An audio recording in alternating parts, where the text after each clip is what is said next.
সন্ধ্যার পর থেকে শুরু হবে নিসফুস সাবান, 15ই সাবান শুরু। লাইলাতুল বারাত, শবে বারাত যে নামে পরিচিত, যে যেটাই, এ রাত বড় মোতাবাররাক রাত। উম্মতে মুহাম্মাদির জন্য স্পেশাল কিছু কিছু রাত আল্লাহ পাক রেখেছেন, যেই রাতগুলো অন্য রাতের তুলনায় অনেক বেশি আল্লাহ পাকের দরবারে ইবাদতের ফজিলত, গুরুত্ব, দোয়া বেশি কবুল হয়। বলুন সুবহানাল্লাহ।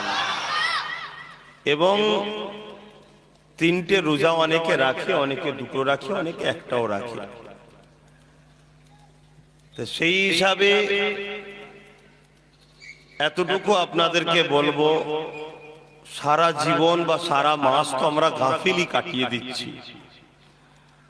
আজকের ঘরে গিয়ে ভালো করে গোসল করে পবিত্র হয়ে আতর গোলাপ মেখে রাত কোরআন তেলাওয়াত, রুকু সেজদা কিয়ামে, আজকের রাতটা আল্লাহর ওলিদের দরবার জিয়ারত।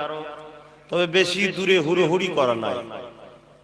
এই রাতে অনেক হুড়োহুড়ি হয়, গুটকা গালে দিয়ে, পান গালে দিয়ে, আবার কিছুক্ষণ জিয়ারত করে রেস্ট দিয়ে বিড়ি খায়, সিগারেট খায়, আরো নানা রকম নেশা পানীয় করে। এগুলো হবে না, বেকার ঘোরা। আপনার এলাকায় আপনার আব্বা আম্মা আছে, তাদের কবরটা আজকে একটু জিয়ারত করেন, তাদের জন্য একটু দোয়া করেন। নিজের কবরের জন্য মসজিদে দাঁড়িয়ে দাঁড়িয়ে কাঁদুন, রুকুতে কাঁদুন, সেজদায় কাঁদুন, কোরআন তেলাওয়াত করুন। পুরো রাতটাকে আল্লাহর জন্য আজকে কুরবানি করুন।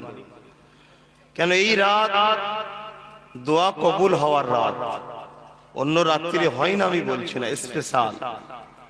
আল্লাহ রসুল এই রাতকে সারা রাত ইবাদতের মধ্যে কাটাতেন। এবং রায়াতে আছে, এই রাত্রি আল্লাহ কুদরতি ভাবে প্রথম আসমানে নেমে এসে দুনিয়ার মানুষকে লক্ষ্য করে বলে, কে আছো, কি চাও। অতএব এটা চাওয়ার রাত। এই রাতে যেন আপনারা এদিক ওদিক আড্ডা দেবেন না।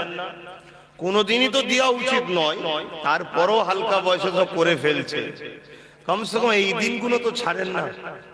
এই দিনগুলো একটু করুন। এই দিনের ওসিলায় যদি আল্লাহ কবুল করে নেয়, তাহলে অন্য দিনগুলো হয়তো ভালো হয়ে যেতে পারে।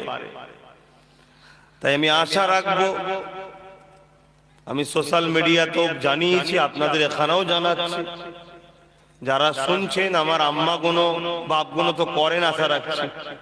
আমার বোন গুলো আর ভাই গুলোকে বিশেষ করে বলছি, হালকা বয়স, অনেক জিন্দেগিতে ভুল করেছি। আজ জীবনের সব ভুলকে মাফ করার নিয়তে নামাজের মুসাল্লায় ওঠেন।